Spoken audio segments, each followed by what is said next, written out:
Welcome. My name is Mark Depew. I'm the Director of Oral History with the Abraham Lincoln Presidential Library. Today we've got quite a treat. I'm here with Marianne Koucky. And Marianne, you have quite a story to tell, and I look forward to helping you tell that story.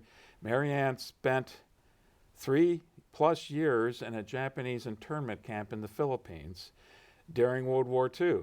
And you can tell that Marianne is not in her 90s. She's a very attractive woman still at her age. You were very young at that time, I think 7 when you went into the camp. Right. But we always like to start with plenty of background information, and especially in your case, because I think your family was a fascinating one on its own, even before you got to the prisoner camp experience. So why don't we start with telling me when and where you were born? I was born in Los Angeles. My sister's, the next one 11 months later, San Bernardino, and the next one a year later in Redlands, all surrounding the Hoover Dam project. And my father was the engineer in that until it was completed in 1937. So is he traveling back and forth between Hoover Dam itself and the family? Yes. Well, tell me more about your father. What was his name? Sanford William Ladic. It used to be Latika, Finnish, Swedish, and they changed it to Ladic, L-A-D-I-C. And he was a very brilliant man, but very humble.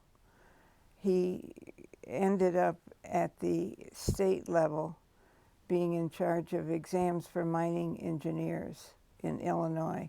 So that was long after the war? Afterwards, but he graduated from Montana School of Mine. He put himself through it, and I just read recently that he won a card game to get some of the tuition. So he was a good guy. Well, he'd have some stories to tell about that as well. Okay. Where other places was he working as an engineer? He was down in South America. He owned copper mines in Chile. And in the Depression, the Chilean government took over his mine. So he was out of a job, and Depression was his employment, then became the Hoover Dam. How was it that he ended up owning a mine in Chile? Anyone, if you have a little cash, and you can buy in foreign countries, but there's no protection, and that was his case. When the Depression came, the government took all assets, and so he lost holdings. It just occurred to me. He was working on the Hoover Dam. The great mining engineer of the early 20th century, the late 19th century, is Herbert Hoover, and had the same kind of experiences as your father did to a certain extent. A little bit more successful, perhaps, at it. Go west, young man. Yeah, absolutely. And I know that Hoover spent a lot of time in China. But enough about that. How would you describe, well, first of all, Sanford was his name, right? Yes. But Sam for short. So he went by Sam. Yes, Okay. Sam. How would you describe his personality? Honest, very calm, controlled. He could handle anything. The Japanese, he was in charge of getting out and getting garbage, and he could handle any crisis calmly. It was said that in the mining spirit in the Philippines, if you were ugly to a miner, a native Igorot, you might not come up alive. He never had those challenges. He could, okay, yes, okay, no. Did he treat the miners who worked for him with respect then? Very much, very much. So he was a self-made man. Okay, let's change and ask you about your mother then. What was her name? She was Irish, Cecilia McCrave, from Chicago. She'd never been on a farm or in a mine. She was a city girl. And so she was Roman Catholic. He was not too much of anything but Lutheran, maybe for Swedish. And they had kind of a tumultuous life. She was used to the finer things, and before the war, you had maids. I had an ama that took care of me, Chinese for nursemaid, and we had all kinds of cleaning help. So being in a foreign country was very, very luxurious, really. You didn't have to do too much. She did watch the boiling of water because the Filipinos had hair lotion and they would get it in the water. I can remember that.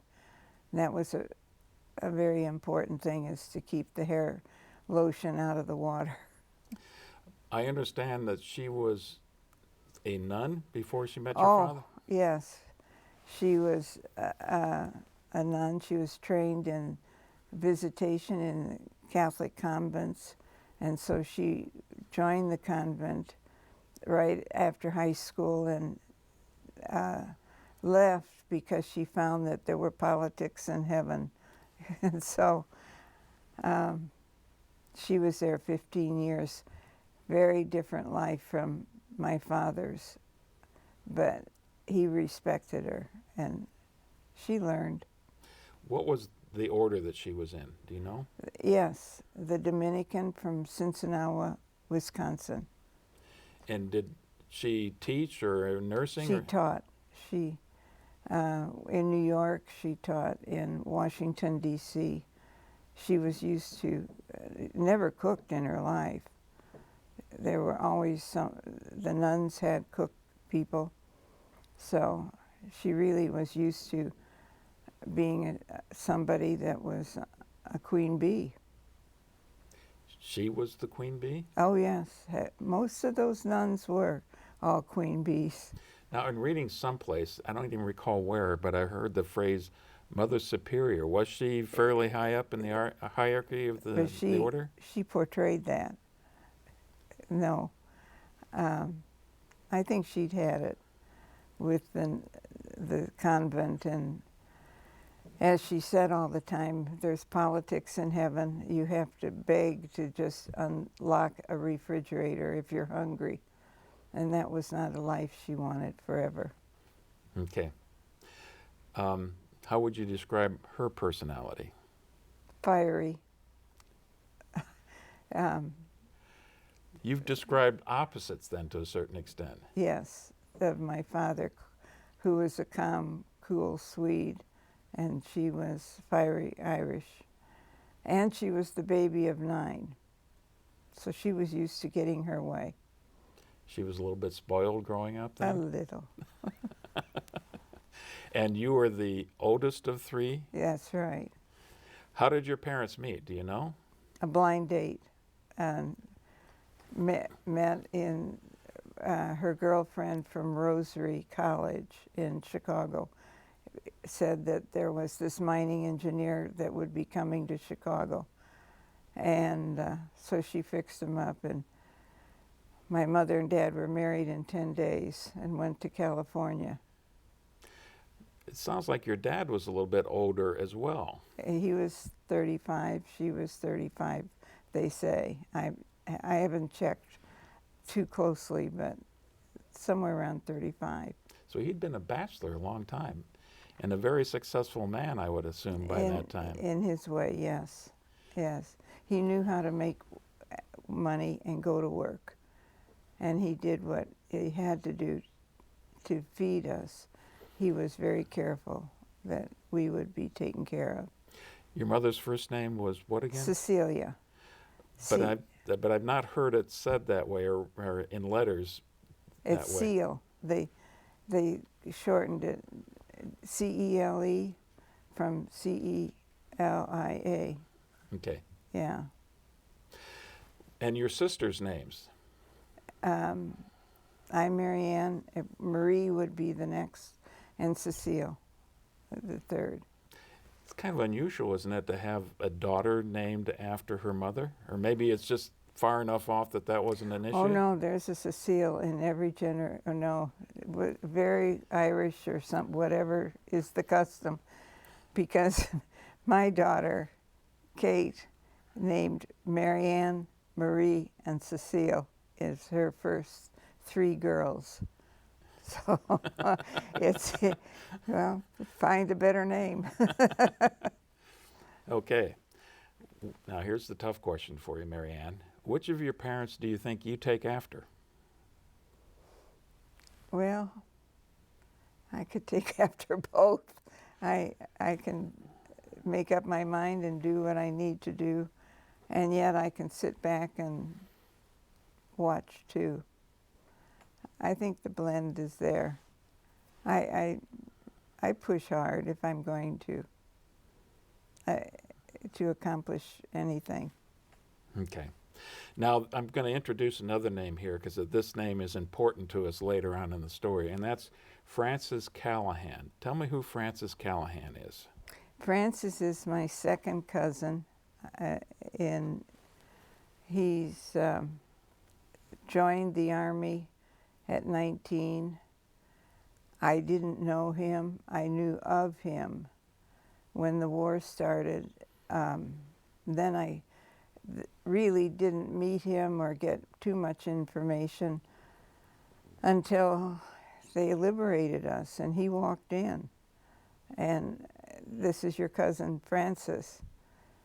And, you know, we were meeting so many people, it didn't dawn, but through the years, I've always stopped by when I go to Chicago to see him.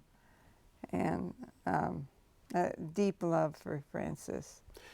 He lives in LaGrange now, and thanks to you, I've had a chance not only to meet Francis, but to interview him. And last time I met with Francis and his wife and daughter, they gave me a family tree of sorts.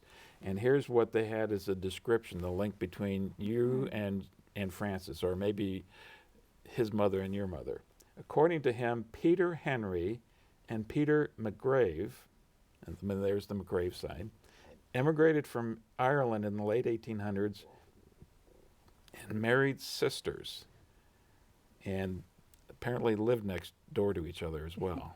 In Chicago on 55th Street. 55th Street. South Halsted. Okay. And that Francis and your mother were also neighbors at one time? Does that ring a bell? No, we got to join them in their functions, but we didn't. We lived in Taylorville after Chicago. Okay. Uh-huh. So now we're getting close to the point where your father is going to make a major career change.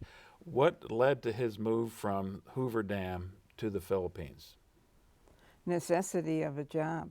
It was another offering that came through, I'm trying to think of the company that, from Montana, that was in the Philippines too, and I can't offhand tell you the company. When did he move there? 1937. Hoover Dam was done. They were even early finishing that project. And so 1937 he moved, and then my mother followed very shortly after that.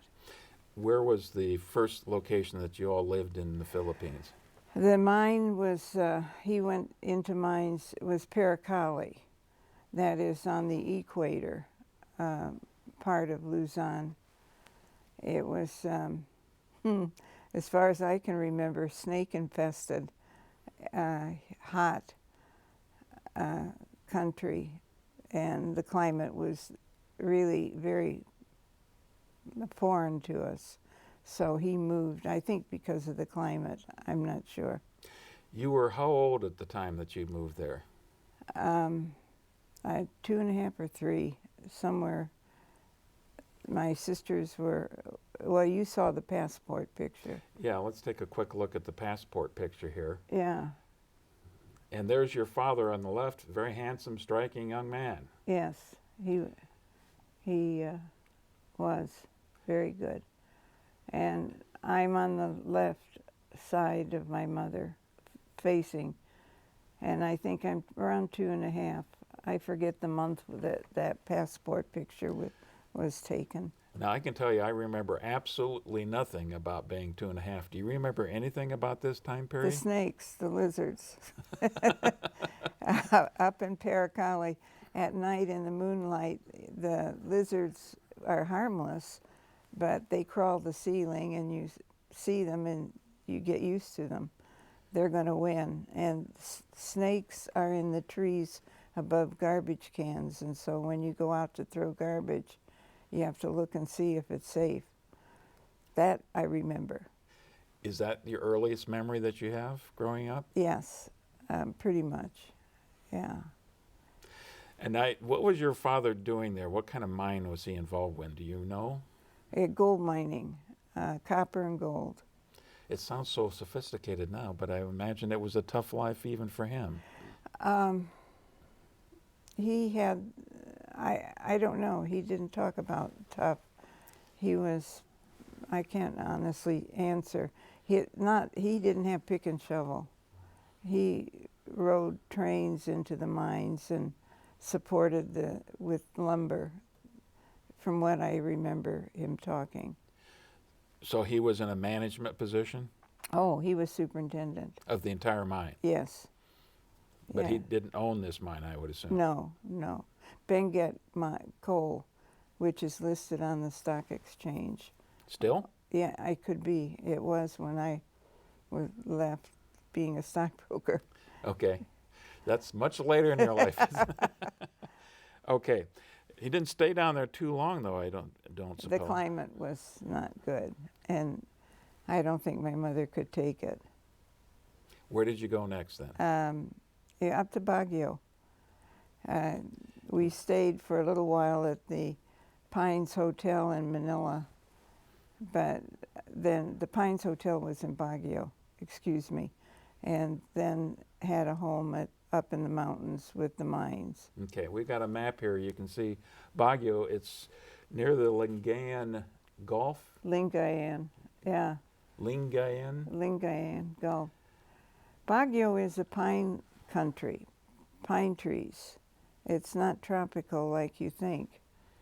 It's hilly, but Well, I read someplace the elevation was 5,000 feet, roughly. mm-hmm. How would you describe the climate then? like our spring. There are dampness. You would see, what do you call it, moss grow, but then at night the dew would get so thick. It could be an inch thick at sometimes. And we would pick it off and think, what's this? It's dew that would dry overnight, but would sit on the grass. So it was a very humid climate, but not hot. Damp. In our closets, we had lights under the shoes so that mold wouldn't come. And you kept the light on all the time in the closet. What was your father mining there? Gold. Strictly gold in that And mine? Benguet gold was, yeah, that one. I read someplace Balatok Mines. The Balatok, that's another group of them. Okay, that's a different company's name? Different company. And he could have moved around between companies. Balatok and Baguio, Benguet they're all there, little, big. Do you know where they were selling the gold? Who their customers were? No, I don't. It's not the kind of thing a little girl would be paying attention Not at to. that point, but he was told to stay in the mines when the bombing came and to blow them up so that the Japs couldn't get the resources. So I think that it was important. And we talked about this a little bit before, but How much do you know about the labor force? Obviously, it would be the Filipinos. Were there local tribes, though, that were in that region? Yes, yes. They were Igorot. Igorot. Igorots, yes.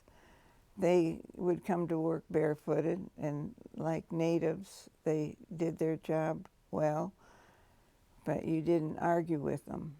You were very respectful. But the I didn't learn to speak any Igorot, but they had their own dialect. The Filipino dialect in that region otherwise was Tagalog? That's another one. Igorot, Tagalog, two different. Did your father know any of these dialects? He got along, but I never asked him. I never thought about it. I don't know. Okay. But you did mention before that he was respected by the people who Very worked for him. much, right. And that was noted by the white community, too. Wanted to have you take a little bit more time in painting a picture for us of Baguio, what kind of a town that was, what it was like. Now, I wasn't in the city long at Baguio, so I'm up in the mountains. To get to my home, at least 180, somewhere in that vicinity, steps to walk up. There was no driveway. You lived in not nipa huts, but on stilts, because in the rainy season, the water rushing down the stairs was tremendous. It was typical mountain living. Well, the hut sounds primitive. Was this a fairly primitive house that you were living in? No, not really, but it was on stilts. I can remember walking up the steps even to get in the house, but inside it was hardwood floors and well put together for typhoon season. We didn't have any straw huts, but I don't know, I'll be honest, I don't know what they put on the roof. I have read that this was kind of the resort area of the Philippines. Mm-hmm. Why was that? The climate. It's beautiful. And that's why my parents stayed rather than running to Manila. A lot of the prisoners or Americans ran to Manila thinking that would be safer. But climate-wise, my mother insisted on staying in Baguio. Okay. Now, we talked a little bit about the native population. Were there any other groups in that area that were living where there's missionaries? A lot of English missionaries, teachers. Catholic or Protestants? Protestant, yeah. There were Catholic nuns and whatnot, but they were in the convent at Maryknoll, missionary. But the ones that were out in their own homes were the Protestant missionaries. Was that the population that you and your family were associating with primarily? Associating, before the war, I think my mother and dad would be more country club. The missionaries were introduced to us in the prison, that they were captured. Well, then who was the country club crowd? They were the owners of the hardware store and the owners of whatever is in the Philippines. I met a couple after the war at reunions, and their father owned this and their father owned that, the bankers, insurance people. It was a good place to live and have good life. Were there any Japanese that had gone to the area to work or to make investments before the war? Oh, the butcher who owned the butcher turned out to be our commandant in the prison. There were a lot of Japanese ownership, so that when the war came, they knew who to pick up and where to go. They had it planned. This area of the Philippines then sounds rather diverse. Yes, Okay. It would be. And we went to the private school. There was an American school for growing up at. We went to the Catholic school, Maryknoll, and they had rich Filipinos in those classes. You were attending school with some rich Filipinos then? Oh yes, yes. Whoever could afford the private school. Were the wealthier, more elite Filipinos, was the main language English then? Yes, that they could speak English. Okay. Yes. Did you get around the city or the area, or was it sometimes dangerous to do that? We were removed from the city. I don't remember going into the city. I remember living at the Pines Hotel when we first moved there, but we did not go out of our yard to speak of unless somebody had a party or the hotel, because kidnapping was a problem. Ransom American children, kidnapping, we had someone always with us. We didn't play alone. Okay. So kind of an insular environment for you. Yes. Did you feel that it was kind of enclosed in that respect, or just too young to even understand it? Too young, yeah. I don't think anybody understands they're in trouble until they can compare it, and I didn't have anybody to compare with. Mm-hmm. We had a picture here that was up just a second ago of the three girls, and I love this picture on the right. It looks like a garden party. It's actually Yes. a birthday party, isn't it? Yes. And I think, boy, it didn't look like you had a very bad life in just looking at that picture. Oh, it was luxurious. There were maids. It was the thing that I can remember. My mother missing her family. She was from a big family, and you just don't. And so I think the reason there's so many pictures that we could get now was through the family. She must have sent pictures to keep her mother up to date. Okay. The picture on the left is one of my favorites of you as well. Yeah, it was too. Three very cute little girls, and I get the impression looking at it, you were very close in age anyway. Pretty much where one was, the other two were as well? That's right. There weren't any other friends. The war was kind of interesting because you met other children. Okay. Yeah, it wasn't all bad for that. You mentioned your mother's Catholic. Your father was kind of sort of Protestant. Yeah. Did your mom get you to church? Oh, without a doubt, Mom and Dad. Dad capitulated, and he had no problem with it. Just that to be mannerly. No, we were very well trained. Catholics, I'm assuming. Yeah, and that isn't called educated. We were trained. So your mother didn't like the politics of the order, but she certainly didn't step away from the religion, it sounds like. Oh no, not at all. Yeah, and I have an aunt that was a nun and cousins that were priests. A very Catholic family. Okay. Now, this is late 1930s. By this time, Japan had already invaded Manchuria. They were already at war in China. There was lots, and if the Americans who wanted to pay attention, they knew what was going on in the Pacific. They knew what was going on in Europe. But you're still a very young girl at the time. Do you recall your parents at all talking about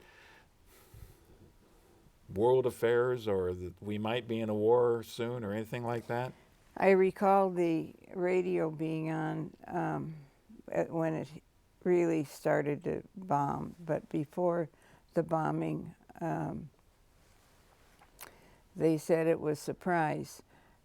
I'm not sure it was such a surprise. My mother was in America at the time of the war, or just before the war, and she had heard that the Japs were going to take Luzon. And so I'm sure she pushed her way, got on a ship with my youngest sister, and came back in December for After Pearl Harbor or before? right before it. Why had she gone back to the United States? She felt that she had cancer or something coming, a health issue.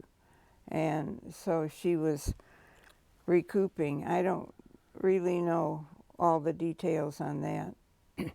Why did she take your youngest sister with her then? Oh, my sister and I were in school, and the youngest wasn't yet.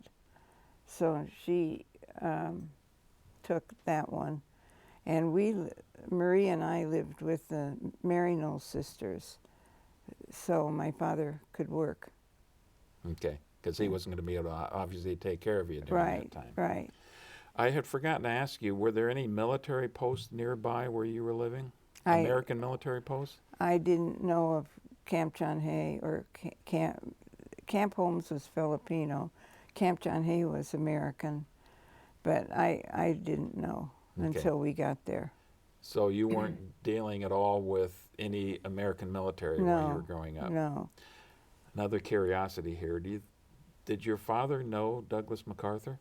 Not before the war, but we met him at the rescue, yeah. Okay. Well, I'm curious, before the war, he certainly knew of MacArthur. Oh, yes. What did he think about MacArthur before all of this? He wouldn't say. He didn't, and I can't picture him if he was never negative. They listened when the war started. I can remember all of us in their bedroom listening to the radio to see where the Japs were. And, you know, we had, or they had, my mother and dad, put black oil paint on the sheets so that we had blackout at night and we could turn a light on.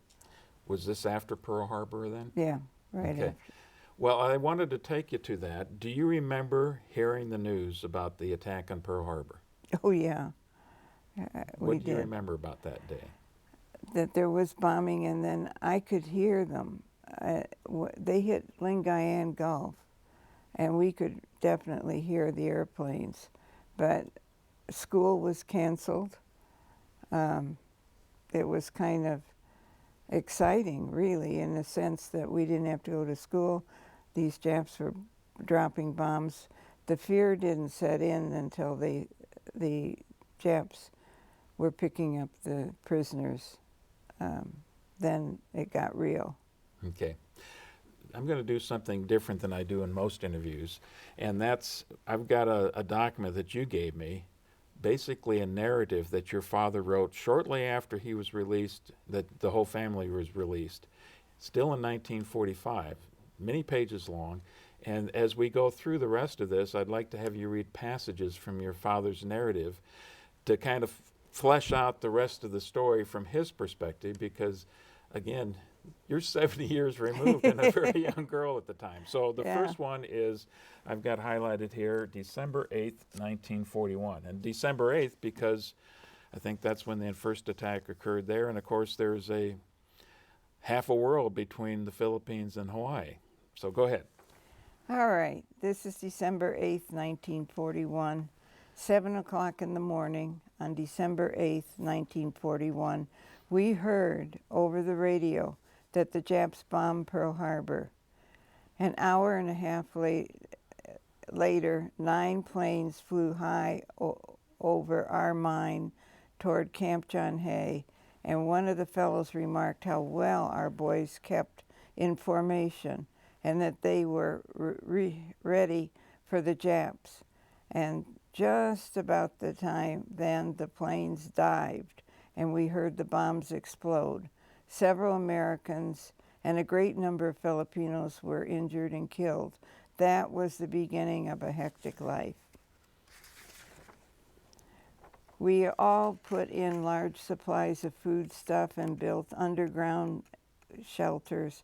At no time did we believe the Japanese would take the island. We kept our radios tuned in with Manila. Jap planes flew over the mine several times a day. At night, all lights were blacked out, and it was quite a job trying to keep the mill going on the night shift. Was the father at the time, your mother had just arrived back in the Philippines. That's right. Was your father, you think, pretty stoic in the way he dealt with it and dealt with you when he was talking about it, as you recall? I wouldn't use the word stoic. He was dependable. Okay. Really, yeah, he was very gentle, and so. So what's going on in the mind of, what, a 7-year-old child at that time? It was Christmas, and I can remember I can't open up my presents. And the Japs came in, and we never opened our Christmas present. And I was thinking we were going to get roller skates. And I don't know, they were left behind.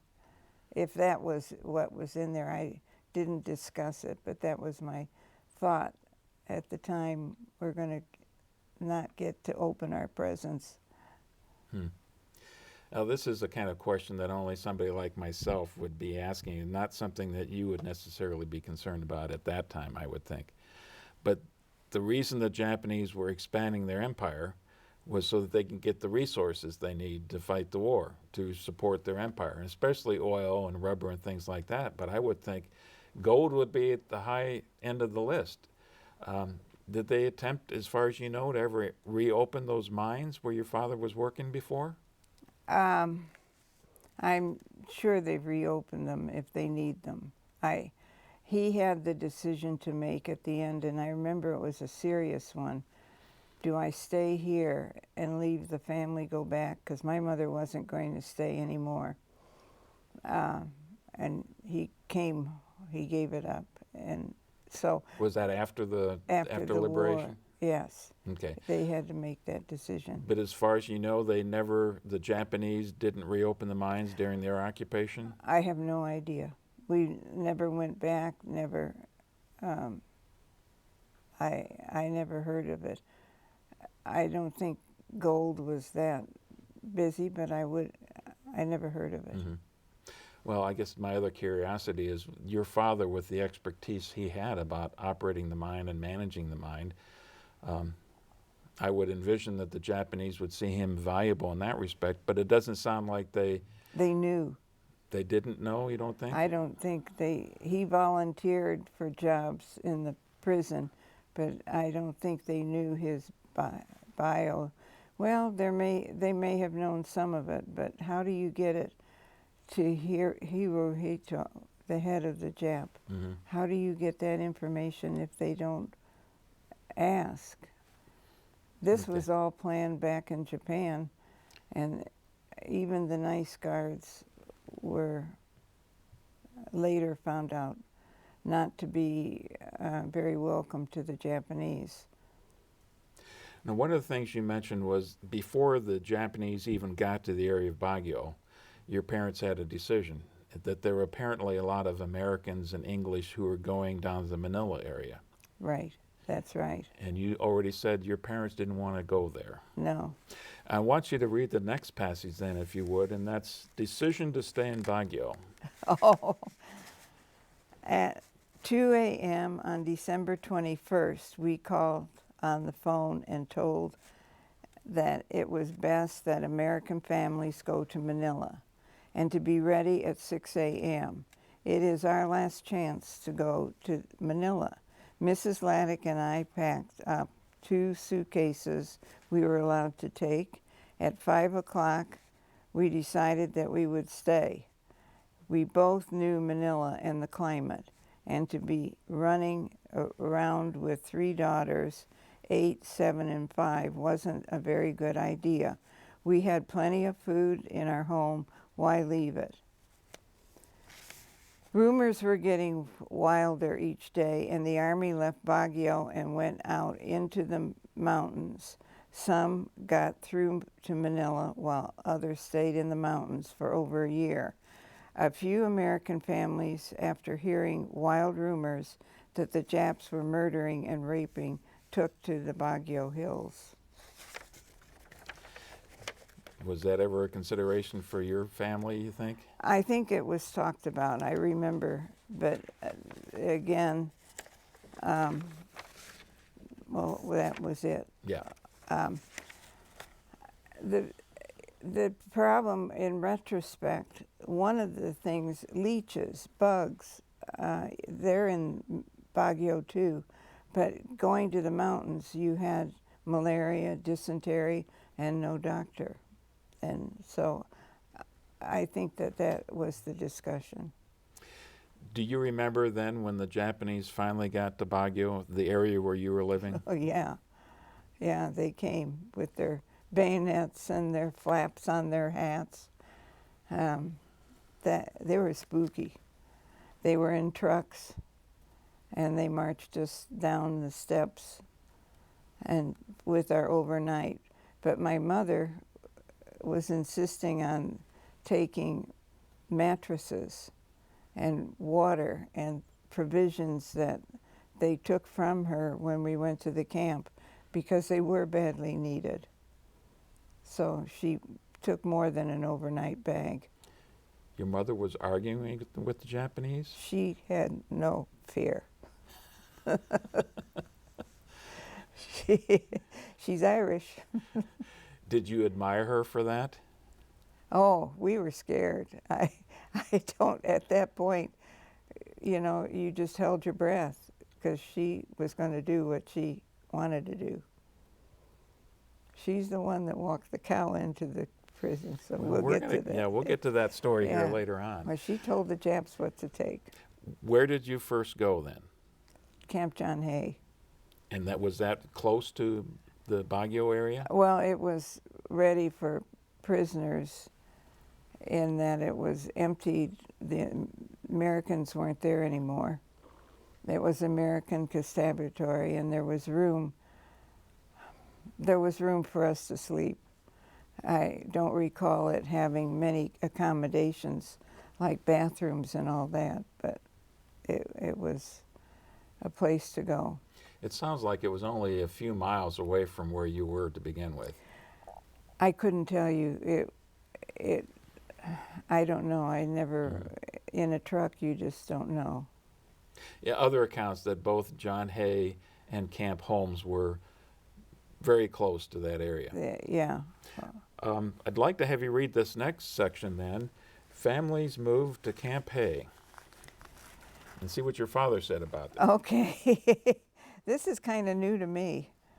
On the 28th of December, 1941, 4 trucks loaded with dirty, tough-looking Jap soldiers with rifles and bayonets came to our mine. We were loaded in trucks and allowed to take a little food, clothing, and bedding. We were taken to Camp John Hay. As we went through Baguio, we saw Japs, soldiers, and Jap civilians were looting American and Chinese stores. When we arrived at Camp John Hay, the American and British from Brent's school were already there. They had to walk the distance, which was nearly a mile, carrying their personal belongings. There were about 500 internees, most of whom were missionaries, a great number of whom came down from China to miss the war. We had 1 dormitory and an outbuilding containing a kitchen, dining room, and storeroom.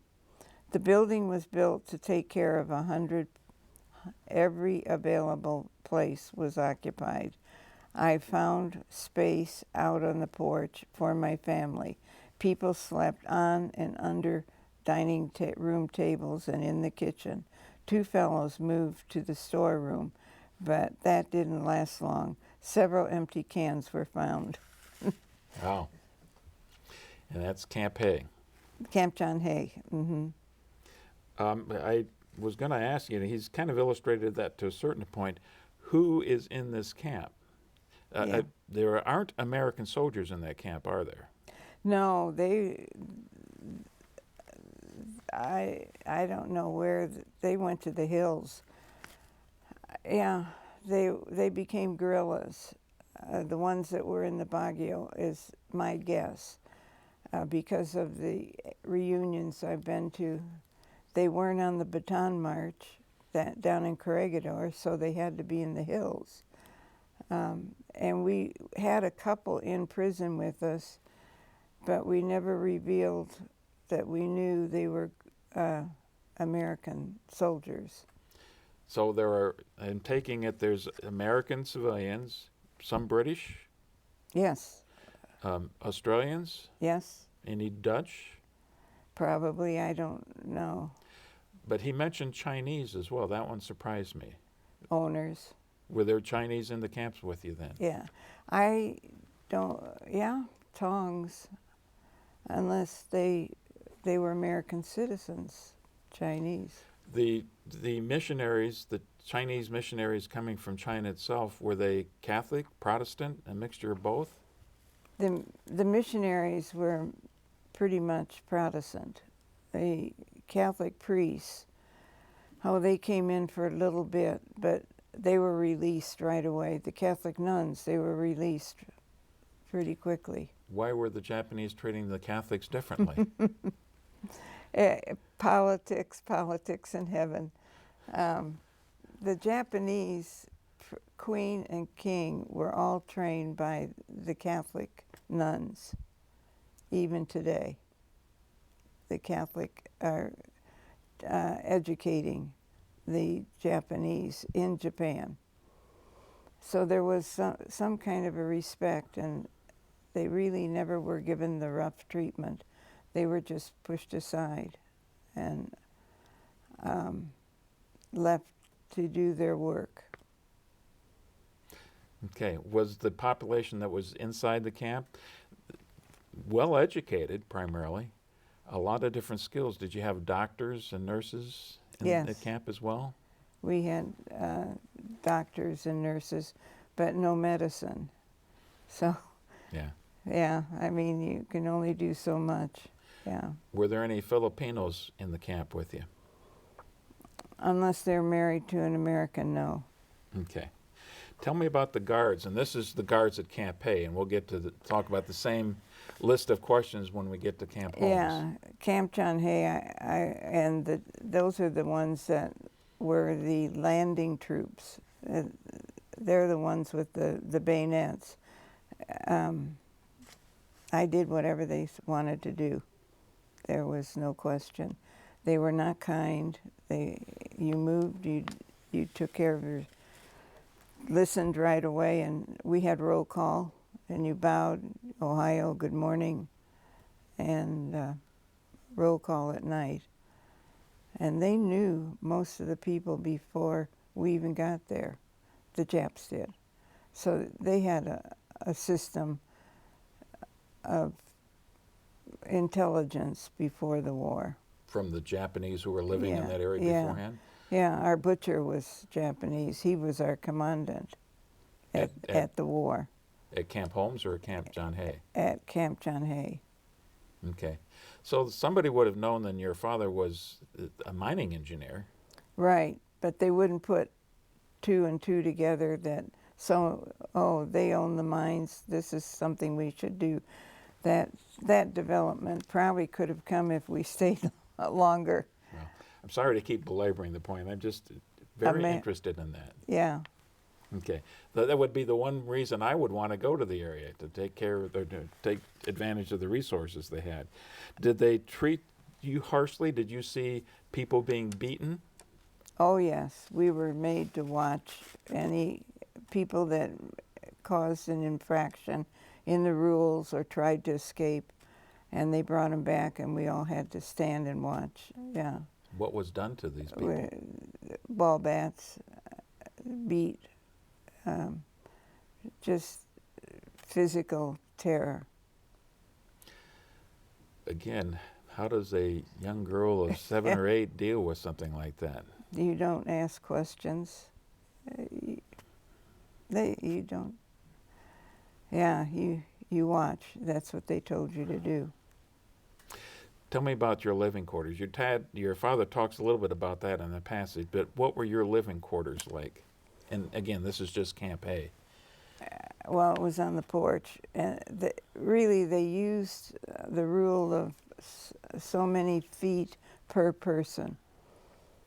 So you're crammed, but you're allowed so much. Otherwise, you fought your neighbor for whatever you thought was your due. But those discrepancies were there.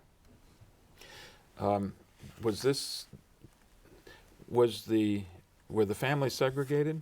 Yes. Men in one area, women in the other. My dad is saying here that we were on the porch, and we were, and we could have been together. That was too early to segregate. In fact, they didn't have bathrooms enough for all that. I read someplace about a tennis court. Do they have tennis courts at John A? Yes, they would. Yes. Any place you could sleep. You talk about bathrooms. Tell me about the sanitary conditions you had to deal with. And do you know, at Camp John Hay, I don't remember them being a problem because I don't think we were there that long. But they were only about 3 weeks or so. Yeah, we weren't there then. Maybe a little longer than that. Yeah, but they were we were rationed in water, rationed in everything we did. There was no soap toward the middle of the war. But to answer your question on the bathrooms and whatnot, they were pretty darn clean in a sense. They didn't have flush toilets. We had ditches, and they used lime. And lime killed a lot of the smell and everything. So there wasn't the odor.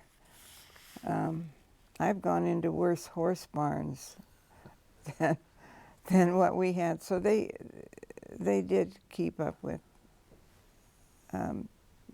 conditions. Okay. It does sound, in reading about this, that Camp Hay was just a temporary location, that Camp Holmes is going to be a more permanent home for you. Tell me about the move that you recall then from Camp Hay to Camp Holmes. Do you remember anything about that move? Not in detail, no. It would be probably by trucks, and it happened so quickly. Blanked out. I don't have a clue. Let's see what your father had to say about it. It's probably in the next page there. Okay, life at Camp Hay. Well, I think maybe there's even a passage before that time, isn't there? You moved to Camp Hay? Oh, is this it? Families moved to Camp... No, I'm sorry. Transfer to Camp... down here. Okay. Okay, transferred to Camp Holmes.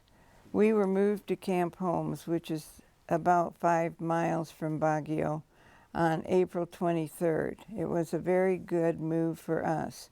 Camp Holmes was a Filipino constabulary camp and was located in the rich Trinidad Valley where vegetables are grown. There was no fence around the building. We had plenty of room to move about, and we made a baseball diamond. Baseball was played every day for the first 2 years. Continuous at Camp Holmes. There were 3 dormitories, men... Well, hold on for that for just a second there, and then we'll get to that pretty quick. Okay. Just take that off your hands for a second here. This is about the time. April 9th is when the American forces at Bataan surrendered.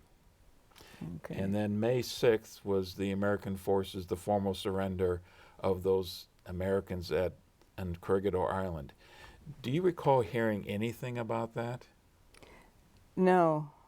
The battle or anything, no. Did your family have an understanding that the war was going very badly for the United States? I think so. I think that was the premise. Nobody knew when we would get out, and that was always the big question. When is this going to end? Okay. Now, let's talk about, we'll get to your father's description here pretty soon, but what are your memories about what life was like at Camp Holmes? And let's start with a general description of the camp itself, as you recall. The big parade grounds in the front, where we reported for roll call every morning and evening, and the 3 buildings that were big barracks buildings. And then there was a kitchen behind. Water was brought in from rain and dew, so water was kind of rationed. You didn't take a bath until you had your day. You were assigned a day. It was, and then there's mountains nearby that were used for gun practicing, and we, as children, used to dig bullets out of the mountains. So that sounds like something that was going on before the war, that the Filipino troops were using that as a range. Right, and that they surrounded that ground that we would report to in the morning. The mountains surrounded it, and so we could climb up. There, we were not fenced off from that. I guess you could escape, but the living conditions would be horrendous. And at one time, some did, but that's getting ahead of the story. Okay. Tell me about the living quarters that you had while you were there. Well, we were given so many feet on the 2nd floor of a barracks. We were at the top of the stairs, and the feet also included the ceiling.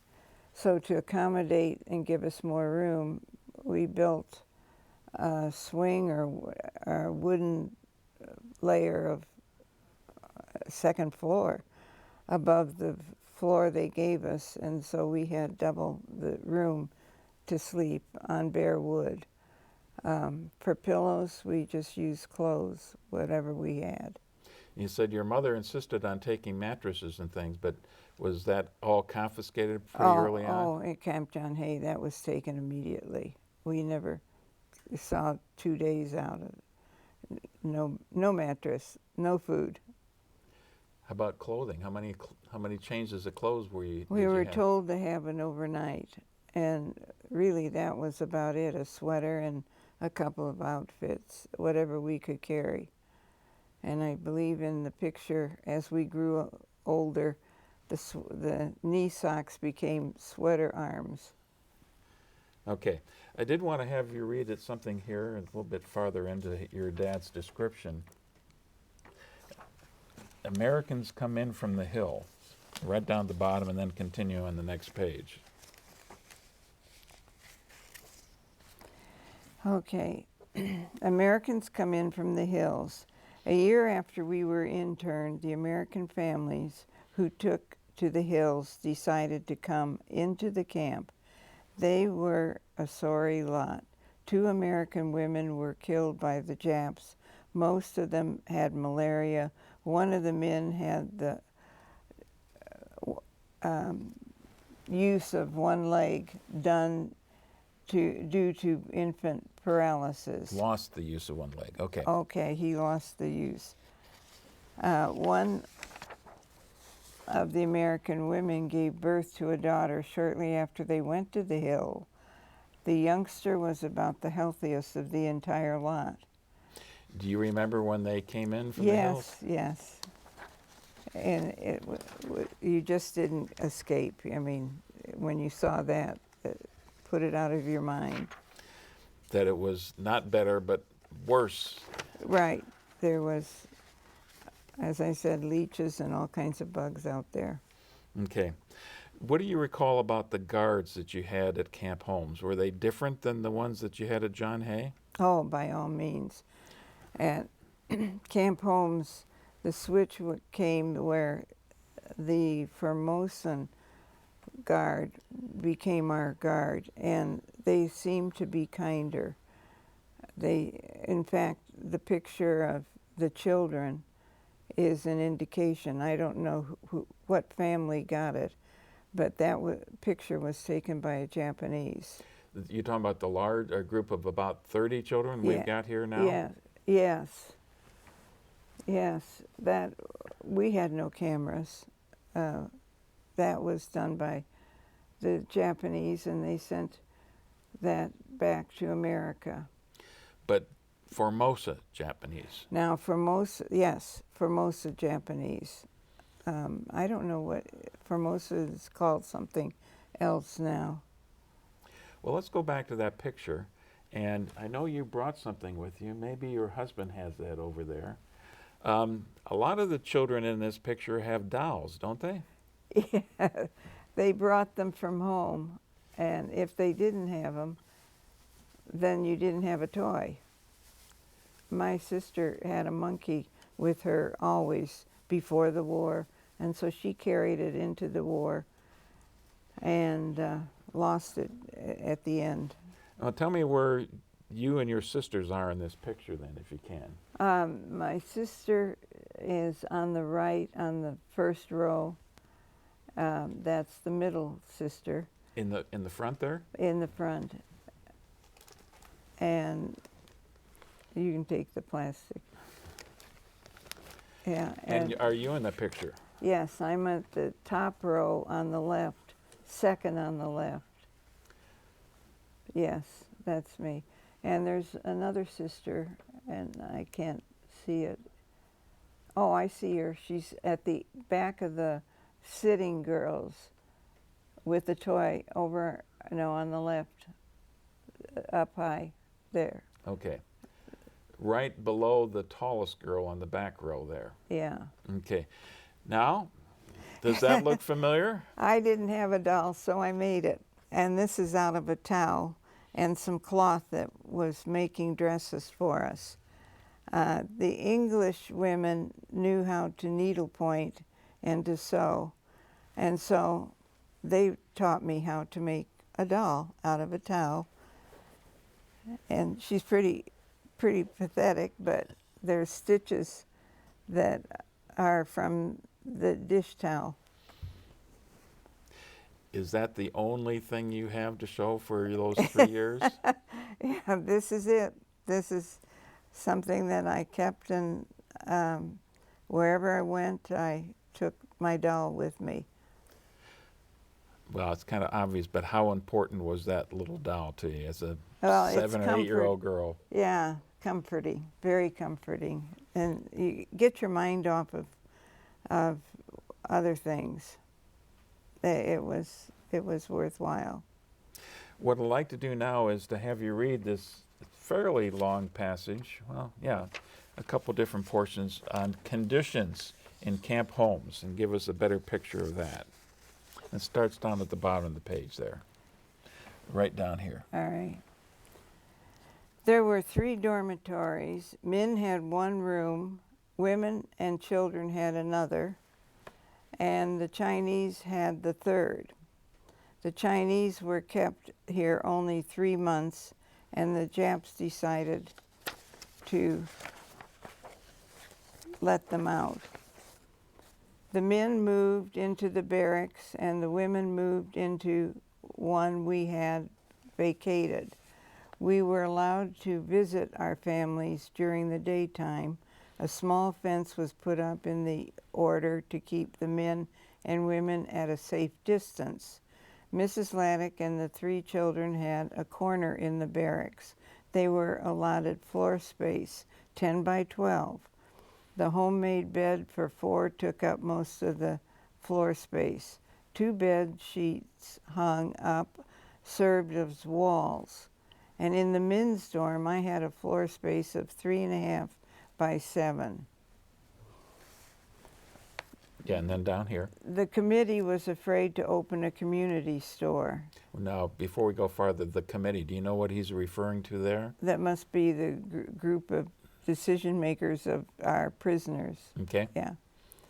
They thought that the Japs would stop bringing in rice, vegetables, meat, and if we had money to buy, I had contacts outside, so I started a store. I bought in sugar, fruit, eggs, vegetables, rice, and meat. I brought in a hind quarter of beef, cut it up to steaks, roast, and made hamburger out of scraps. The demand for meat was so great that I had a cow brought in once a week. A mechanical engineer, born and raised in Texas, knew how to butcher a cow. So he and I really went into the meat business.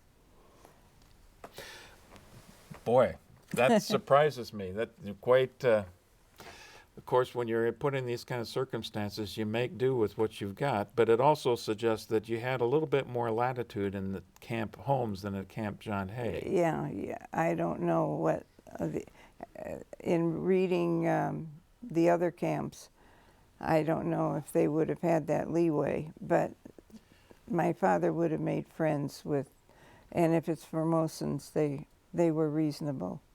I read in one account of these camps that this was considered the Club Med of the camp system. It could be. It could be. The climate was beautiful. That's important.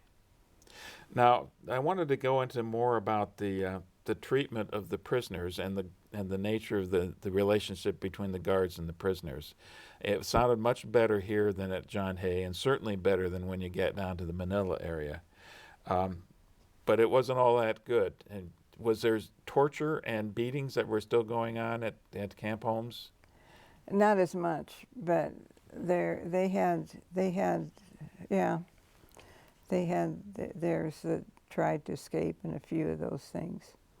And they asked my mother to leave too. They asked your mother to leave? Yes. The guards asked your mother to leave? Yeah, she was causing stirs, Mother Superior. Well, you have to tell us more than that. Do you remember much more than that? Well, she if she didn't like something, she would fight for it. So she fought a lot. In what respect? I mean, argue with them? Yes. And did the guards know enough English? Did she know enough of their Yeah, language? they did, and I think they knew she was really kind of sick. It's her nerves were shot, and that's a problem any camp has. So her mental condition was all that is stable. Right. Okay. Yeah. They asked her to leave. Isn't this what every prisoner wants to hear? Yeah. One of the Japanese came to her in the evening and said, "Don't go. Don't. You get raped on the outside." And that's all you had to tell her. She stayed. Did the Japanese or the Formosans, really the same thing, I guess, different parts of the empire at the time, did they treat the children differently than the adults? The Formosans did. They liked children. And blonde children, this is where I got away with a lot. They like blondes, the Japanese, so. Do you know why that was the case? No, I don't know, but it's been proven in other writings that I've read. The Japanese that took over or the Koreans that took over our sub treated the blonde sailors with respect, but they beat the devil out of the brunettes. Do you remember the Pueblo incident. Yeah. It wasn't a submarine, it was a surface ship. And that was in the 1970s when that occurred. And out of that, the Chicago Tribune wrote, that the Japanese or the Koreans were kind to the blondes. They never got hit, not one of them. Well, and looking at the pictures of the girls during the war, you couldn't find 3 more tow-headed kids at the time. Yeah, that's true. Okay. Tell me about, I'm probably going to pronounce his name wrong, Rokuro Tumbe. And we've got a Miss- picture of him right here. Yeah, Mr. Thomas. Was he the camp commandant for a time? Yes, he's the one that was so kind that the Japanese felt he was too kind and punished him. And so I didn't realize that he was put in an awful position on the east side of Luzon and demoted for his kindness until they had reunions. And in one of the reunions, he was the guest that was asked to come. Wow. Yeah. Do you remember any special incidents or stories of him? Well, personally, whether it was his soldier or he, told me to go to the trenches and they would put their garbage at night and I could take that. And in a war, you're grateful for any food.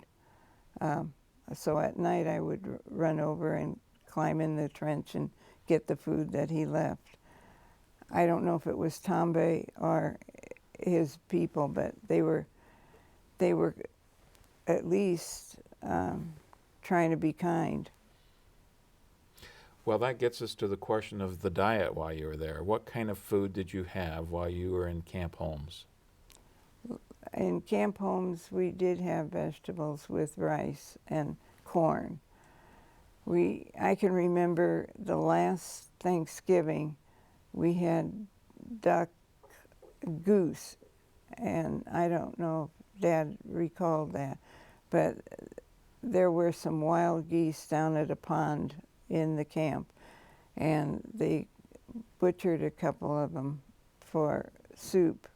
That was, the meat was meat. We were glad to get it. Dad's store ran out. He couldn't go out anymore and get meat. It's just kind of contrary to everybody's image of what goes on in a prison camp that your father is running a store. Yeah, I know. And in Santa Tomas, they were getting food for trade for money from the outside, and that amazed me. At least the meat or the cows were walked by the guards, so that part was, and he did it as a garbage man. He traded everything when he went on garbage detail. So everybody in the camp had some kind of duty perform? Well, he did.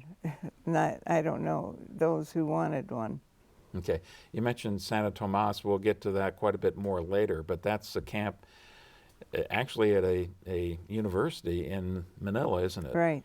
That right. turned into a POW camp. A big one. Mm-hmm. Okay. Well, let's go back to the diet you had. Was everybody allowed to cook their own food, or was there a common kitchen? There was a common kitchen, and some did cook their own. There were provisions that you could if you had the food, but it was a common. Were there people then that were assigned to kitchen duty? Or volunteered, yes. There was one, the Trader Vic's man was a internationally renowned person who was a cook for us. Yeah, and I've forgotten, I read a little bit about that, forgotten the details, but Yeah. after the war, he opened Trader his own Vic. business. Yeah, he Trader Vic's, yeah. Wow. Well, he made lemonade out of lemons then, Yeah, I guess. he did. Was Koucky, was the Russian. food, did it taste good, or was it just... Oh, no, but when you're hungry, anything tastes good. Well, tell me the diet that you would have had. Cornmeal was common, rice was common. It was unusual, and it got more unusual as time went on, to get vegetables, the green. And so I can remember eating grass just to get desire to eat something green. No, it was very bland, very, very slim. Were you having 3 meals a day when you first got to the We camp? started 3, and then it went down to 2, yeah. Okay. Well, here's an interesting tale that I read about in your father's account here. Christmas 1943. And that was coincided with the arrival of a Red Cross parcel. Do you remember that? Yes. And the box contain the boxes to each one of us. And Each individual or each family? each individual got a box because they traded the cigarettes that were in them for the cow that my mother walked in. They had enough cigarettes. Milk that we kept, but there were some things they could trade that they wouldn't eat. They being the... my family would trade. They didn't want to eat, or that was good for trading? Good trading. Okay. How often do you know how often you were supposed to be getting these parcels? One every month, and we got one the whole time. That was it. The Japanese confiscated everything. Was it during the time that Mr. Tumbe was the commandant? Apparently, because we just got that one package. Okay. Yeah. Well, let's go ahead and see what your father had to write about it. Because again, he was quite a bit older, and he only wrote this about a month or so after you guys were released. So. Yeah. Christmas 1943, a Red Cross parcel. On Christmas Day 1943, we received our first Red Cross package of food, clothing, and shoes. It was a Christmas package that the 500 will never forget. Men, women, children all lined up to get the package. There was 47 pounds of food for each one. The parcel consisted of powdered milk, cans of beef, canned pork, liver spread, coffee, sugar, salmon, cheese, and canned butter, raisins, prunes, cocoa, chocolate ration, soap, cigarettes. The food was wonderful. First time in 2 years that we had cheese, butter, and candy. I took 150 packages of cigarettes that my family received and smuggled them out. The Filipino I was dealing with gave me $4 U.S. package. I had him buy rice, sugar, and eggs. Worsening treatment. Okay, that's the next passage here. Okay. Do you remember anything more about Christmas, either 1942 or 43, or even 1944? There were no presents. I don't remember any of that. We went to, since the Catholic nuns were there, not in the prison, we went to the Episcopalian services and Christmas music, and that was it. I don't remember any presents. I don't remember anything like that. You had your doll, and clung to your doll, I suspect. That was probably right. I'm not very good at Christmas shopping. You think that's a lingering after effect of the years you spent in prison? It could be. The significance of the day is more spiritual than, yeah. So. Now, I asked you a little bit about the sanitary conditions in Camp John Hay. You were at Camp Holmes so much longer. Tell me about the latrines that you had there and how people managed to try to keep themselves clean and healthy. Oh, it was. We had latrines. And they were kept pretty clean with lye. Were there buildings or just open? No, open toilet. You just sat on a pot, not a pot, but a bench with a hole, and over a ditch. And so there were people that were assigned to keep the smell down and the bacteria count that did sprinkled a lot of lime. So that wasn't the big problem. The big problem is no toilet paper. So whatever paper or leaf you could find, you'd get the paper and rub it between your your knuckles and soften it up. That was your toilet paper, whatever you could find, shipping or whatnot. Soap was a delicacy. I can remember smelling it from somebody that had some, and it smelled so good, but we didn't have soap.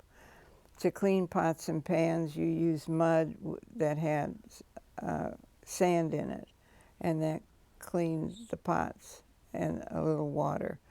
Water was a very sparse thing and rationed. So we had our day to take a shower. Otherwise, it was like once a week. It was not every day. There was a shower house that you used? Well, you use the. It was located near the water supply. It would just pour from the vehicle, the vessel that kept the water. I don't know. My guess is it wasn't warm water either. Oh no, that's a luxury. How often did you get a chance to take a shower? Once a week at least, and sometimes it was probably longer. I don't remember a big celebration for our day with the shower. It was a scarcity. You started life in the Philippines pretty close to the equator, but then you moved much farther north in Luzon. I wonder if there were seasons to speak of, the cold season and the Oh yeah, hot the season. rainy season and the warm season. How cold would it get at nights in the rainy season? Well, you wore a sweater. It wasn't. It was pretty chilly, but no, you just wore a sweater. A mild climate then. Yeah, yeah. So you don't remember cold was a particular problem that you faced? Well, we had our sweaters with us, but not like you're in snow or ice. No. You mentioned that the mountains were all around you and that the families that went up into the mountains came back and most of them had malaria, or a lot of them did. Yeah. Was that a problem in the camp? Yeah, dengue, and dengue was the worst. But yeah. What's dengue fever? Can you pronounce or describe that? It's horrible. It's flu, but double flu. You're really burning up, and there was, of course, no cure. So you just burned up for a couple of weeks and came back out of it. But lots of liquids, and you slept. But dengue and malaria were the big ones. How about dysentery? That's usually a very common ailment for anybody in those kinds of conditions. We got it, but the camp was kept pretty clean. I don't remember it being, other than the dengue and what. Dysentery was, my mother had amoebic dysentery where I don't know how she got it, but the amoeba is the worst. Do you recall any times where you or your sisters became ill with anything in particular? Oh, we all had dengue. Beriberi, but that's not a disease. Beriberi is a vitamin deficiency, yeah, isn't it? a condition of, yeah. No, I test positive for TB, so I don't take the TB test. Malaria, then that's really about it. You had malaria episodes while you were in the camp? I don't remember having them, no. How about dengue? Oh yeah, lots. Twice, at least twice. And you remember that. Did you go to a hospital? Did they have a hospital there in the camp? They had a home that you could come, but you know, it was not for dengue and those diseases. I never got to go. I thought I would, but you just weather it in your own bed or own allotment. Now, I've talked to other prisoners, completely different kind of scenarios than you have, but in some camps, going to the hospital was considered to be, a death sentence almost, that's something you didn't necessarily wanted to do. Oh, because of what the treatment was worse than the cause. Well, that you probably weren't coming Yeah. back from that. No, I don't. I remember people in the early part having babies and going there and having a baby, but or somebody broke a leg or something, but I don't remember that fear. Did you have enough doctors and nurses in the camp to I don't know provide if medical we had. care? I don't know that for sure. We had doctors, and they didn't have the medicine, so they were kind of helpless. Dental.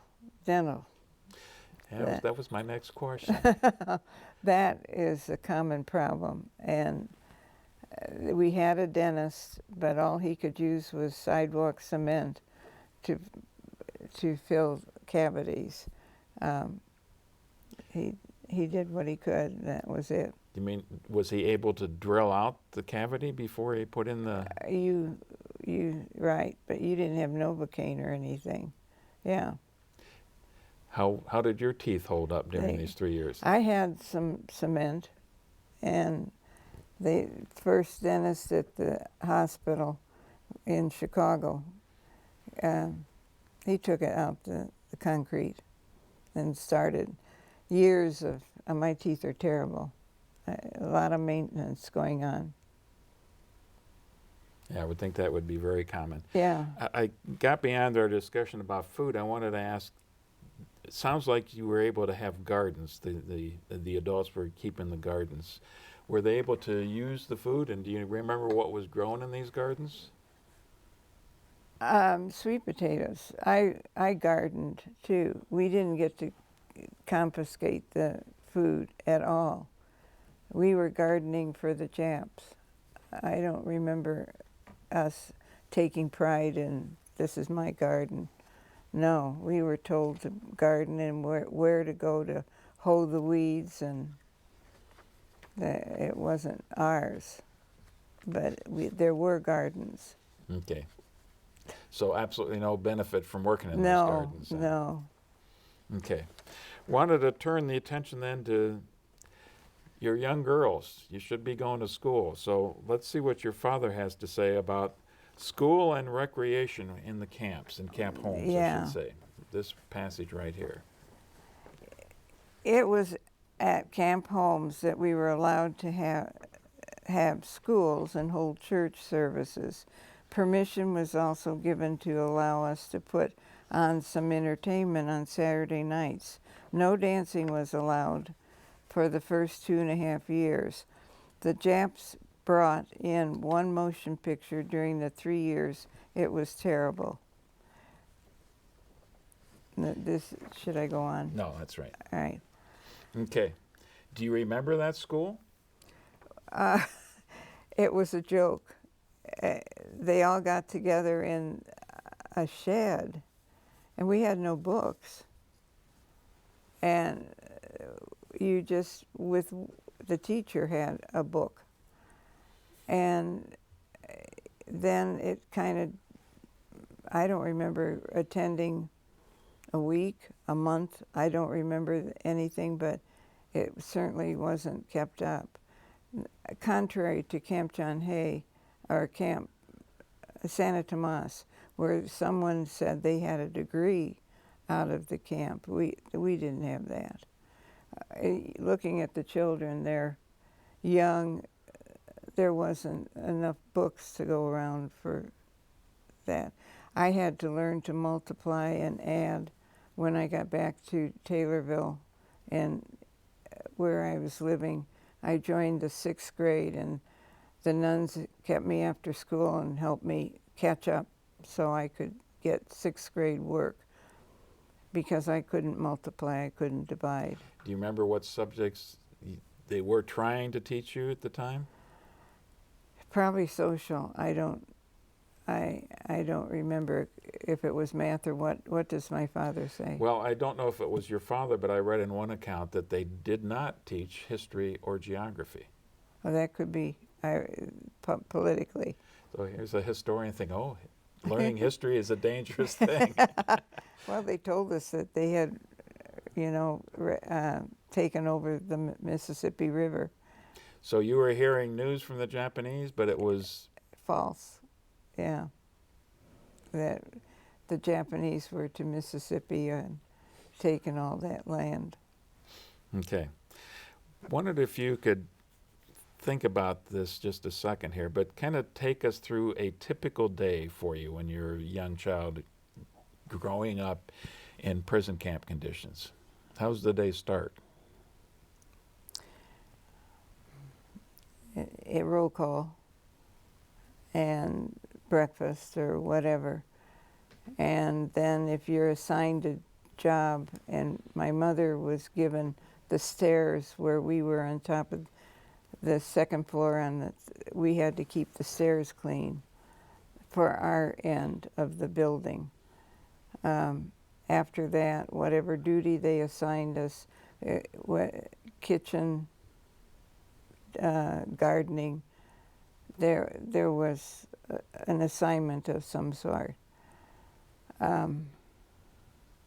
Really, it was boring. I can remember with sticks playing in the ground, throwing, what we would say knives, just to square off some area, challenge.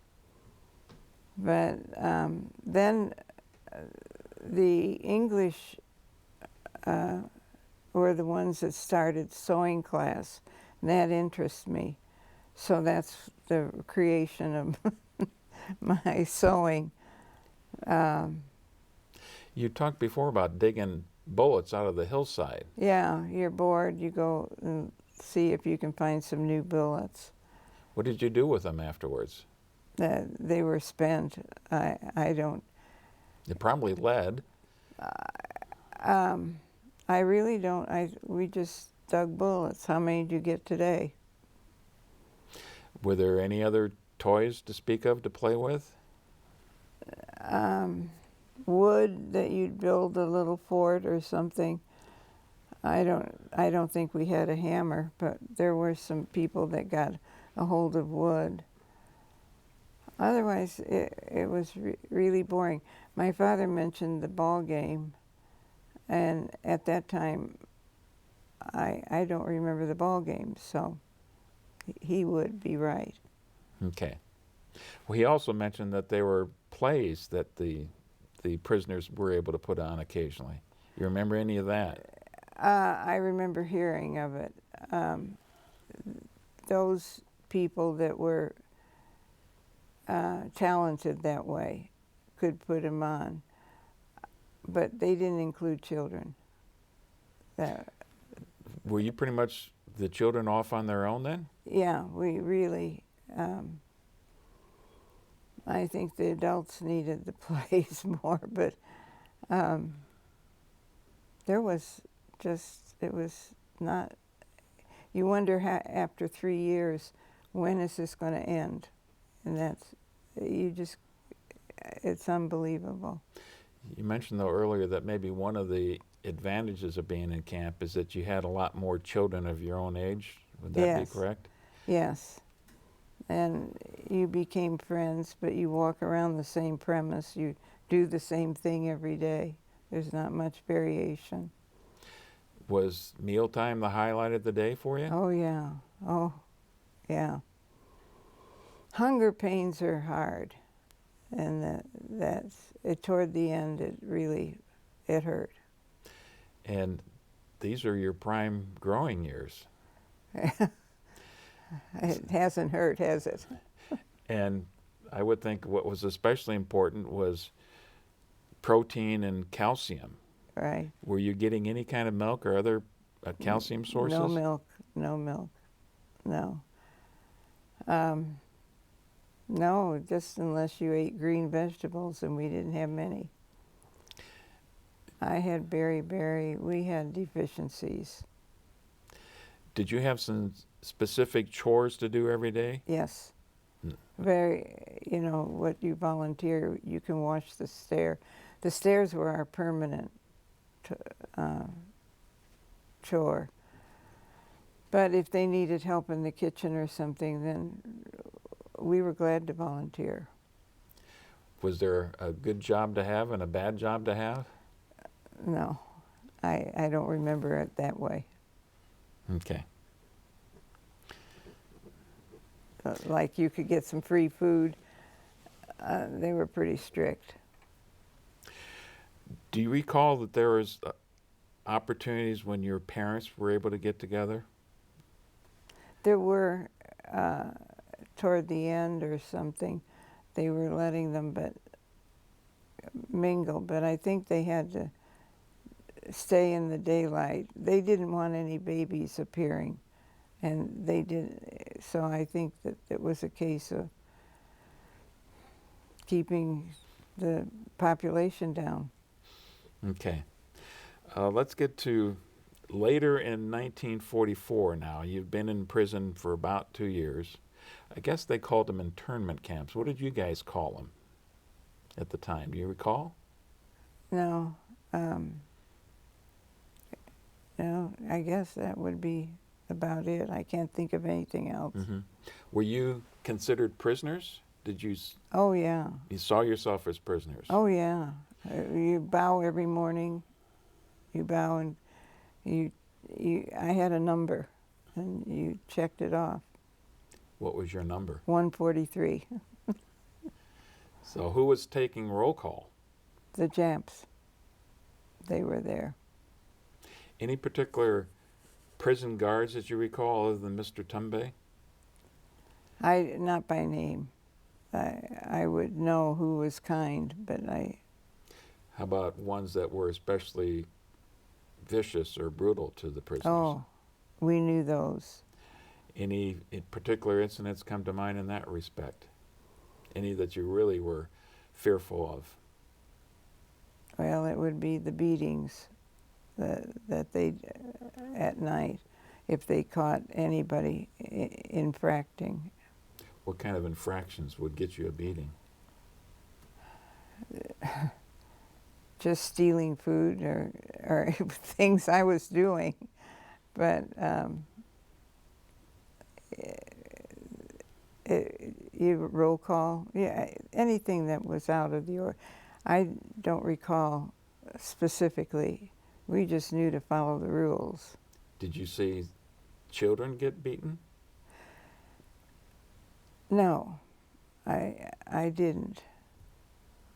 Yeah, the Japanese kind of liked children, but the hardcore Jap didn't like anybody. And there were some of those in camp, Yeah. I take it? Yeah, but not all the time, thank God. These weren't frontline soldiers. Were these soldiers that weren't probably as healthy or as fit, some of the ones that would No, have been frontline? they were fit. They looked good. You mean the ones that were kind? Well, any of them, yeah. Excuse me. They were culturally just different people. The Formosan was just, they resented almost the Jap. There was something different. Now, you mentioned Formosans before. That's one of the earlier places that the Japanese Empire was able to take over. So I don't know if they were ethnically Chinese or distinct from Chinese and Japanese, but was there a group of Formosan guards or just one or two of them? There was a group and they're taller than the Jap. They're very distinctive. But yeah, they're kind. They're just culturally different. Okay. I think what I'd like to do next is get us back to the mid-1944 time frame and get you into that frame of mind. Were you said that the Japanese were telling you things like, now, we're all the way to the Mississippi River, we've been successful against the American Navy, but were you thinking by that time that the war was going better for the Allies? No. Even though they were lying about I don't think we knew. Do you recall the first time you saw American aircraft?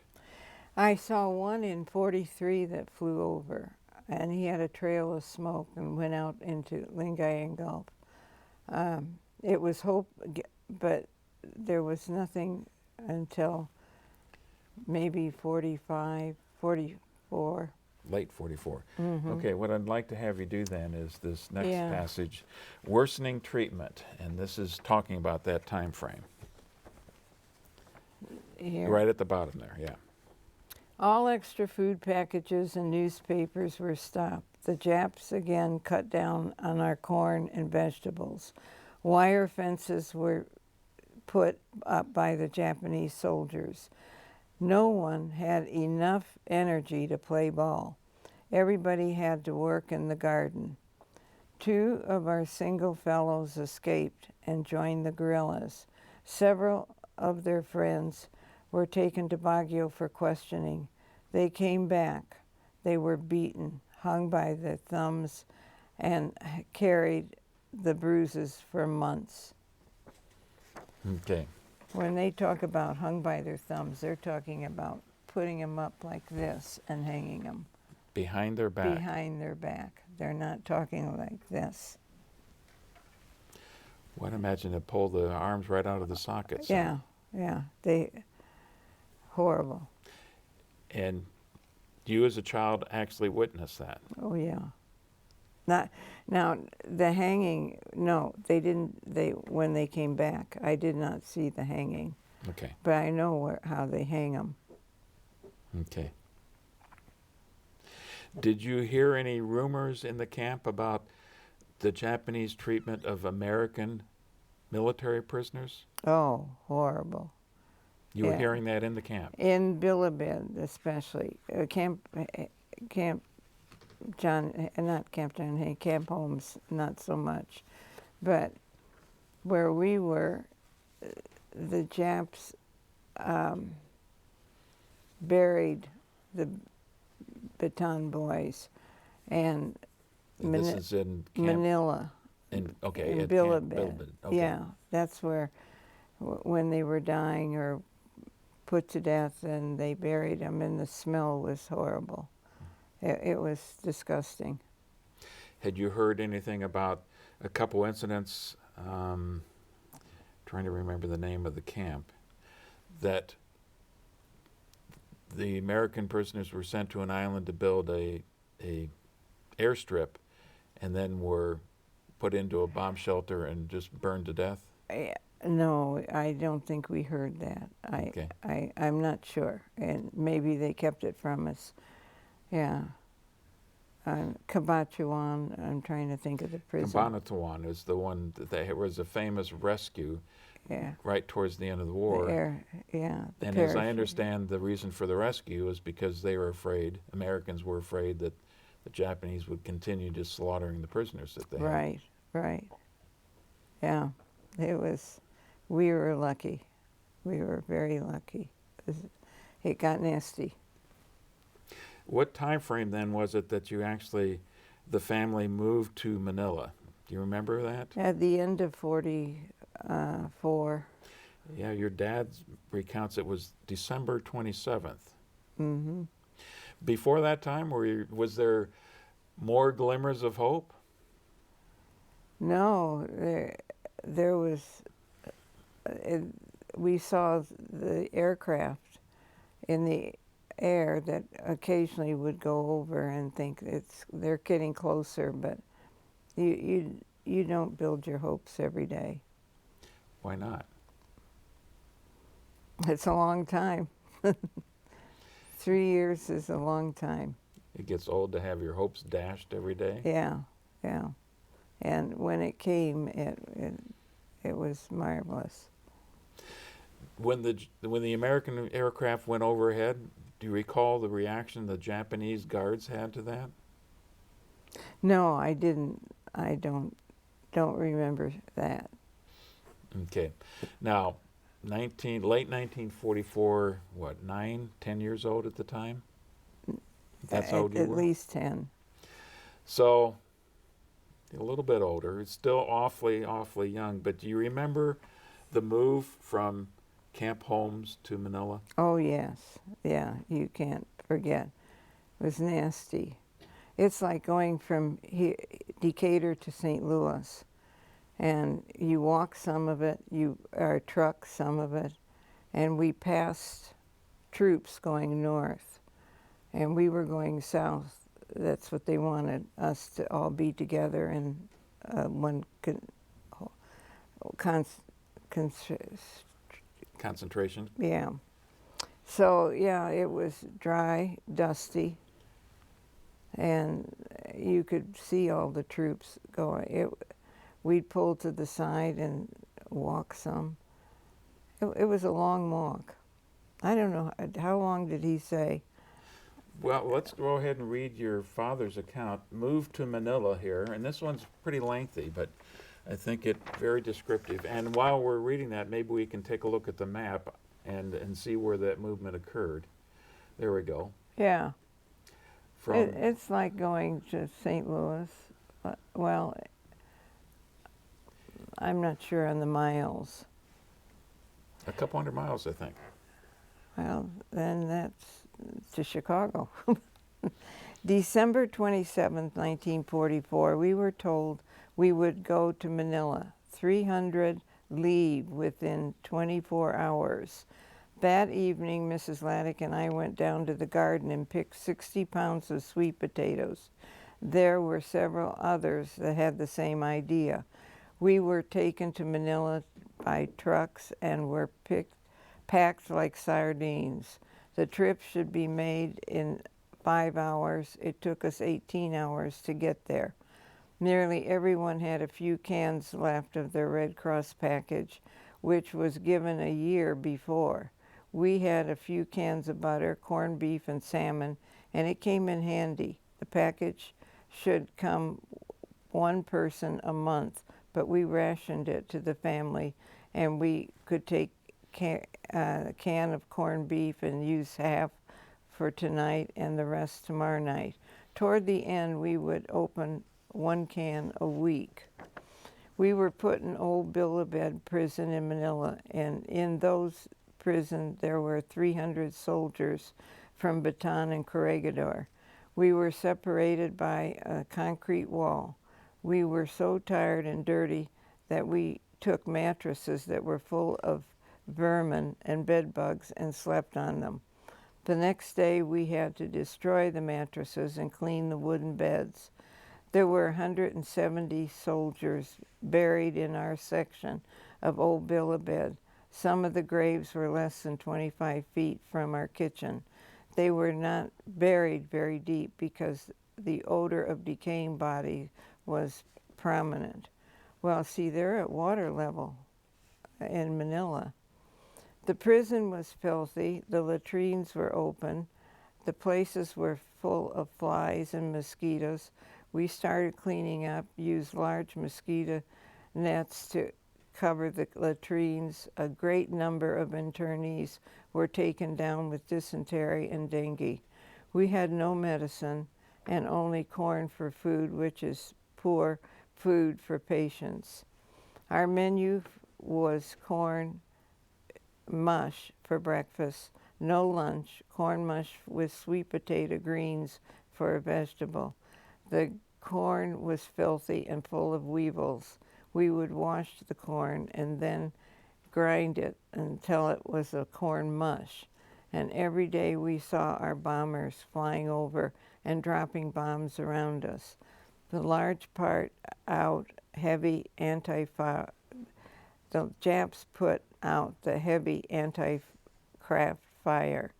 There were no dogfights over Manila after we arrived there. Our boys knocked the Japs out of the air when they landed in Leyte in October. Okay. Oh, that was interesting. I hadn't read it. Well, bring back probably some memories that you don't necessarily need to have brought back. Mm-hmm. I'm wondering, though, seeing the American bombers come overhead, and they're bombing the city. It's exciting. Exciting. Yes. I mean, they're getting closer.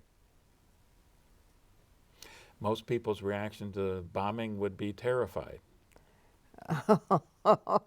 Now, after No, they're Americans. They had the star on the plane. Yeah. He described the prison pretty well. Is that pretty much your memory of the Yes, prison? yes, yes. The conditions much worse than they were in Camp Holmes? Oh, horrible. What were your quarters like? Just a cot. We were in a cell with bars on it. Cot is what I remember. That's the Americans gave us the cots. I don't know if we weren't on the floor because of the bed bugs. Were these different guards than you had before These as well? were the hardcore. Did they treat you worse than you were before? Yeah, they certainly were with the rations anyway. I'm sure, though, at that time they were also preoccupied about Themselves. and the imminent threat of fighting the Americans then. Sanitary conditions worse than at Camp Holmes? Oh, yes. And the smell, for what was explained to me, because there were so many bodies buried there, the level of dirt is water level in Manila Bay. So we're in Manila. You can't dig a deep hole and expect it to not smell, you know. These are bodies. Was there enough to drink in the camp? Water was a big issue. Did you have to boil the water before you drank it? Yes, yes, always. Okay. Anything else that you remember about? How about the health scenario while you were there? The what? The health conditions. That sounds like it was getting even worse. It was worse. The health, mother was taken out with the amoebic dysentery, and people were really getting sick and dying from the poor conditions and no medicine. You talked before about your mother that she was close to a mental breakdown. At least that's the impression I got. Yes. Had she had a mental breakdown, would you say? Probably, but I wouldn't know how to describe it. You know, she was pretty frustrated, and from where she came, it would be enough to break her down. I would assume that once again your father was separated from the rest of the family. Yes. So who's taking care of these very young three girls? We took care of ourselves. You can't go anywhere in a prison, so you just did what you could. And a lot of the other prisoners, because my mother's condition was not understood, they didn't really want to interfere. In terms of helping take care of the three of you? Yeah, yeah. We were on our own. And it worked out. I would imagine that you're kind of thrust into the role of Mother. playing mother, yes. Yeah, I was. And it was interesting in the last reunion that we were at, my husband and I were greeted by some of our prisoners that were with us. And their first statement to me was, "My God, we can't believe you're alive. And we thought your mother'd have you killed." And it could be very true. I said, I made it fine. Why would they say that? Did your mother, was she hard on you? Oh yeah, she was. She in those days they only learned to beat people, and she beat if I did something wrong. So anyway, it was. I said to the gals, "I didn't know you noticed," and they said, "Yes, we never thought you'd live through it." And they were serious. What kind of beatings was your mother giving you? Oh, anywhere. Frustration beatings. Would she slap you in the face? Oh, yeah, anything. Just frustration is all I can think of. What were your emotions for your mother at that time? Did you understand it? No, but I learned to kind of, you keep quiet and you keep quiet. Nobody's going to rescue. But she was sick. Were you afraid of your mother at that time? Oh yeah, oh yeah. I would do whatever she said. Most obedient girl in the world. Were your two sisters getting the same treatment? No, no. It was just her way. The baby one didn't have anything done to her. Spoiled brat, really. Well, I don't know that anybody would have been spoiled under those conditions, though. Yeah. Did she have different expectations for you, or were you different personality than your two younger sisters? She had a lot of expectations for me. For what reason, I don't know. And she lived through me, I guess. Was it something of a relief then when your mother was taken to the hospital? Yes. And when I could function. And we've got a map here of the Manila area that we can look at here pretty quickly. You're at Bilibid Prison. Right. And I understand your mother then was taken to Santo Tomas, Yes. which is a university in town. Right. And that's not the one yet. There we go. So the one on the right, the two brown spots, Santo Tomas is on the right, and just a couple blocks away is Bilibid Prison. You can barely see it there. Were you able to go to Santo Tomas, or are you restricted between those two areas? My father went to see her and then brought her back eventually. I remember walking in once, but I really don't remember. Francis is the one that came around and took us to see the city as it was getting, bombed or cleaned out. No, she had amoebic dysentery, and I believe that they didn't want us to be around her. I think she was moved. Well, I understand that you all thought that she was probably near death at the time? Yeah, we did. But this is the treatment, so anyway, God bless Francis. Yeah. Well, this is probably as good a place as any to stop for today. Okay. It can't be easy in some respects for you to be talking about this. You've done a wonderful job of doing it. Next time, it's a little bit happier story that we can go into. So thank you very much, Mary Ann. I really appreciated it. Well, thank you. And thank you for joining us today. Yeah.